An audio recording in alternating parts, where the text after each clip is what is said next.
Oh, I just got a new phone and you can see me way too well.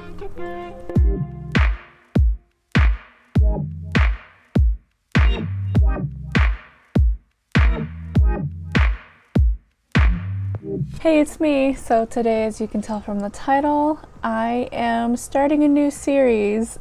Yes, I know I have so many series on this channel, but this is kind of a combination with my tutorials, my craft work tutorials that I do. But I have had so many requests to do beading tutorials, teach y'all how to bead. And so I talked about this a little bit in my recent video where I did the Q&A, and somebody had asked me if I was ever going to do beading tutorials, and I said the only reason that I really haven't is because the types of tutorials that I've chosen to do so far are tutorials that you can't really locate on YouTube. So there's beading tutorials out there, and that's why I haven't done it, because I wasn't fulfilling a need necessarily. But some people, you know, they've been asking me if I could do some, so here I am. And there is no way that I could teach everything that I know about beading in just one video. So it's going to be a series. The very first thing that I would like to start with in this How to Bead series is, unfortunately, we're not going to be doing some beading today. I just want to talk about materials. So a few disclaimers out there. The materials that I'm going to be talking about in this video, they are just what I use, what I know. And there are, of course, different brands, different types of materials to use out there, different trade secrets that people have. And in addition, if I do or say something that's a little different from what your grandma, your auntie taught you, keep doing what they taught you. You don't have to listen to me. So let's get into talking about some beading materials. Okay, so for the basics that I feel like everybody's going to need is some Nemo thread. Nemo thread is a nylon thread. I have here size B. A lot of people might use size D as well. And I know that there's nylon thread that you can buy that isn't on giant spools like these.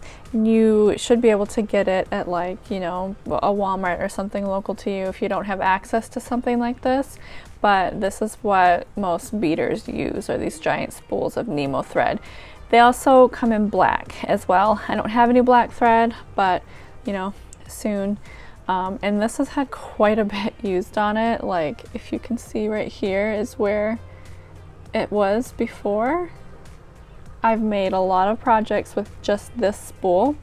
Haven't even come close to using it up yet. All right, so the next thing are some needles. Now, a lot of people like to use really long needles. So I have really long needles in like one of these little things. I don't know exactly what the brand is, but I'm pretty sure it's John James. So yeah, there's these really long ones. I don't typically like to use them unless I'm making, say, like fringe earrings, or if I'm using a loom.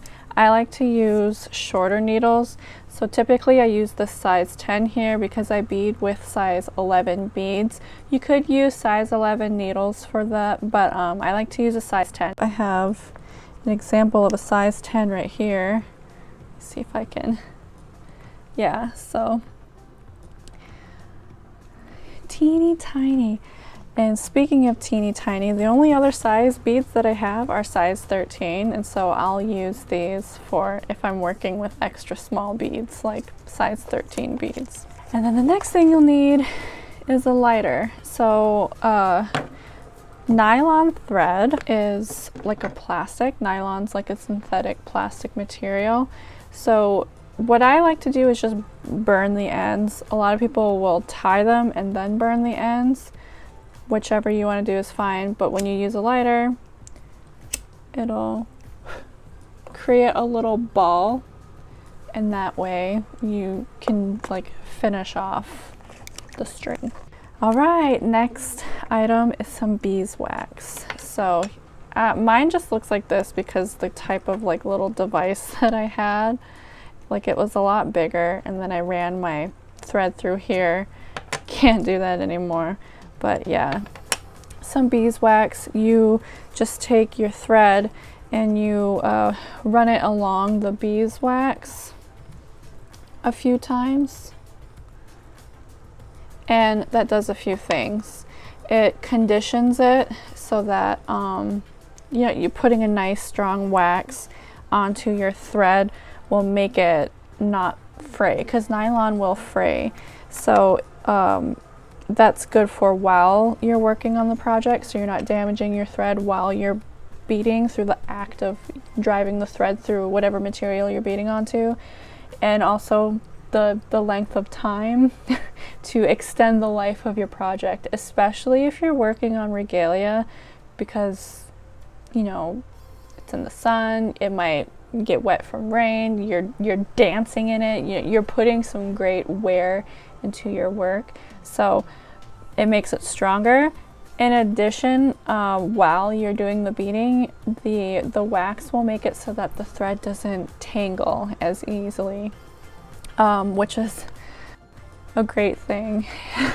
Alright, and then depending on what you're beading on, some pliers of some sort will work great. I like to use these if I have a material that's kind of hard to sew through, like say leather, or if I'm working on a brick stitch and I can't really get the needle through the bead very well. I'll use the pliers. Of course, that's really subjective of whether you think that that's a good idea or not, because keep in mind, if you try and drive too much through these beads, they will break. So keep that in mind. I think real quick, I'll just talk about a loom. So these looms, it's like a really small loom. You can get this at like any type of craft store. I've had this for so long. It's seriously like a 20-year-old loom or something. I have a great big long wooden one. I'm not sure where it is. I think it might be in my son's room because his project is what is on it. So a helpful device for making things are quilters, looms, or embroidery looms, whichever. So these are like these little circle things.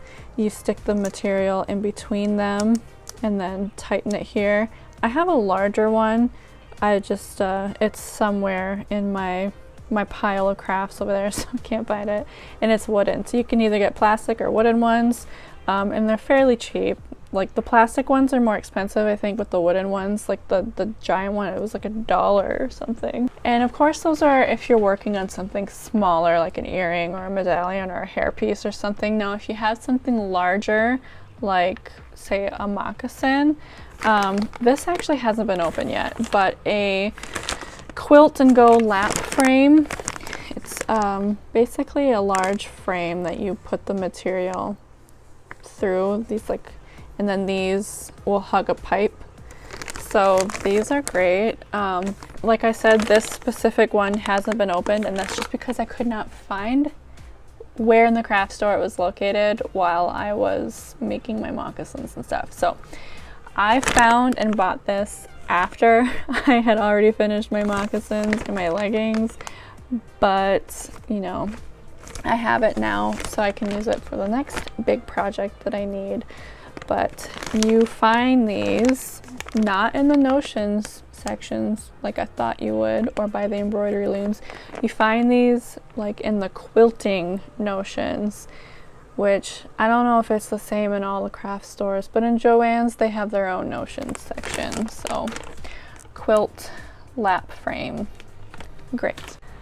Materials. So what I use is a Pellon number 70. And there's two different ways you can buy this. You can buy it in this rolled packaging. The other way, besides buying Pellon in a package like this, is off the bolt. And if you don't know what that means, I'll go through it real quick. Bolts are the like what the fabrics come on. when you go to the fabric store and there's fabrics on the walls, each one of those is a bolt. And usually, like if I'm thinking about my Joann's, again, I don't know if it's the same at other craft stores, in my Joann's, the bolts of stabilizer and interfacing is like behind the cutting counter. So if you're not comfortable looking for these on your own, you could always ask the workers at the craft store if they could help you find number 70 interfacing or Pellon.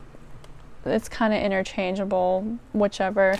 Pellon is just the brand, but this is like interfacing, that's what it's called. So there's different numbers that indicate like the thickness of them, and number 70 is what I use.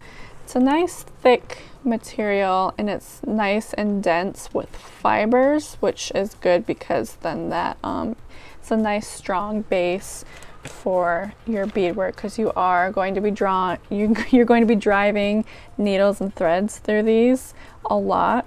Which, moving on to my next subject, another material that you can use, but I'm going to somewhat advise against it, would be a premium felt. I used felt for the tops of my moccasins, for my leggings, and for my cape on my regalia, and it seemed to work out well. But when I was working on my leggings, an auntie that was at the craft group with me, she was like, "Oh girl, you should not have done that." And that's because of the same density thing that I was talking about, where these are nice and dense. Felt really isn't. Like if you think about it, when you're driving a needle and thread so close together because you're beading, that thread can rip through the felt because the fibers, there aren't enough of them that are like woven close enough together, I guess. But I mean, it's still useful if you have a really large project that you're working on, or if you want something that has like a colorful base. If you use felt, I would advise either doubling it up or using a Pellon behind it, or using a stabilizer.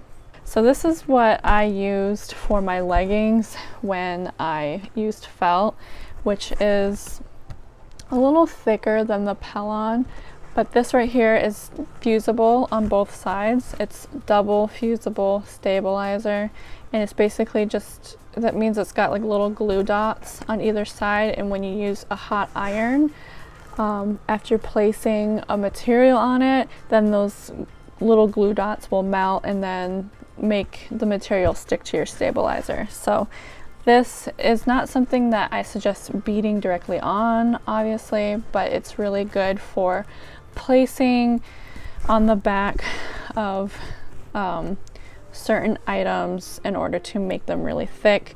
No matter what you use, even if you just use Pellon, no matter what material you use for leggings, I always suggest using a fusible stabilizer on your leggings, and then it will make them nice and thick. And another material that you can use, I'm just bringing this up because this is what my auntie had me use way back. I don't really use it anymore though, which is canvas. So this is actually a legging that I was working on about 15 years ago for my last regalia. This was supposed to be a legging, and as you can tell, I gave up on it. When it comes to beading with leather, there isn't really a type of leather to use. I guess it depends on whatever project you're making, or I don't know. I've seen people bead on all types of leather. I specifically, I use buckskin, but I mean, I've heard of people beading on moose or whatever. I think that the type of leather that you use is usually more picked like regarding the project. So like the type of leather that you use for mittens might not be the same type of leather that you use to back a medallion or an earring, you know what I mean? So there's that.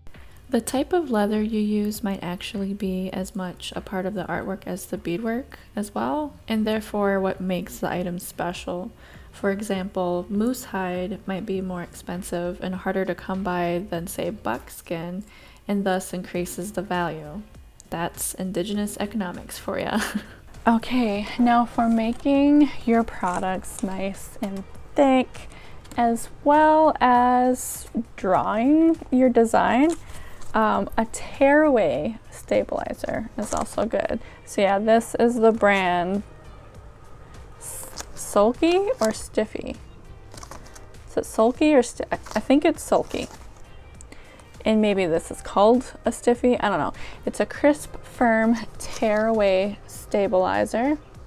And basically what I do with this, here's a little section of it. Basically what I do with this is I just place it on top of whatever material that I'm beading on, and then I bead right through it. And it's also paper-like, so you can draw on it with a pen or a pencil, whatever you use. You can draw right on it, your design, and then bead your design. Whenever you finish, say I beaded a circle, and then around this I'm not using anymore, you simply just tear it off. So whatever you beaded on, like the stabilizer stays there, and then you just tear it off. The only other thing that I've used before having this, because I mean this isn't very thick, you can just, I don't know, stack them, I don't know, was paper, which I don't have in front of me. I have this big roll of banner paper. It's about this wide, maybe a little wider. And that's what I drew my cape with. I drew the design on that. It was basically just printer paper. So, but I mean, that's something that you can do too, is just printer paper. Like if you drew a design on just a blank piece of paper, or you used say you printed a graph sheet or graph paper, you can bead on that too. There's some really experienced beaders out there that I see still bead on just paper. And another thing that you can thicken items up with, this particular one I suggest with like medallions or earrings or hair pieces, and not really anything else. Cereal box cardboard.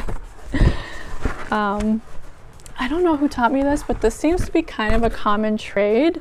You put it on your project after you're done with the beading, but before you do the edging. So you bead on your material, and then you cut the shape out of the cereal box, and then whatever you're backing the project with, whether it's a cotton or a leather or whatever, you put it on here and then edge the pieces together with this in the middle, and it creates a nice strong, thick, flat project. Okay, last item would be some glues. So whatever kind of super glue you like to use, this is useful for if you have any work with like cabs. Cabs are, if you don't know, cabs are those things that you put in the center of beadwork. Hold on, let me show you. So cabs are, like I said, the things that you put in the middle of beadwork, or whatever you plan on doing with it, honestly. So here is a crystal one, and it is a sew-on cab. I did sew this one on, and then there's like this flatter kind. These ones you don't sew on, you need to glue them on. So really, I wouldn't say there is any specific super glue that you need to use for it. I have here a clear Gorilla Glue, the non-foaming kind. Always keep in mind what type of Gorilla Glue that you're buying. So after you bead a piece and before you put the backing on it and edge it, something that I really like to do is really secure the threads on the back of the piece. And I do that with this spray adhesive. Now this is a spray adhesive that you either want to use outside, or you want to make sure that there's no children in the room while you do it. Maybe keep them out of the room for a little while afterwards as well, because this stuff is really strong smelling. I think it's just because of the way that it sprays. I mean, I imagine you could really use any type of glue for that, but I think this is just like an even spray, especially if you have a large project for, say, like a pair of leggings. You know, you just spray on the back of the leggings and let them dry, and then... Okay, so one thing that I almost forgot is like a surface to bead with. Personally, what I like to do is use a bowl or any kind of bowl-like vessel. Some people like to bead off of a flat surface. I don't like to do that. So they sell like beading mats out there, which are like a really thick, soft felt-like material, but not that felt that I just showed you. They sell beading mats. My grandpa told me that I need to use a paper towel. I can't, Michelle Miss, I'm sorry. I can't. I need a bowl. Of course, you're gonna need your tin to put your stuff in, or in my case, a holographic fanny pack. And you're gonna need beads. So there's tons of places you can get beads. You might have a local bead lady. You know, a lot of people, they might just only buy beads whenever there's a vendor of some sort, whether it's a powwow or a crafts bazaar or something. I don't know. Because for a while, that's the only way I knew how to get beads, was to talk to independent like sellers. Now we have the internet, and people have bead stores now too. So the place that I buy my beads from is powwowsupply.com. It's a business run by Anishinaabe from Lower Michigan. So yeah, she's kind of local to me, like 3.5 hours away from me. Supporting another niche lady. But if you don't want to buy from Powwow Supply for whatever reason, there's other bead stores out there. But I will go ahead and link Powwow Supply down below. Hi, future editing Chelsea here. I just wanted to pop in real quick because I completely forgot to talk about like the types of beads that there are. So if we're talking about like seed beads, I think seed beads are really what people bead with the most.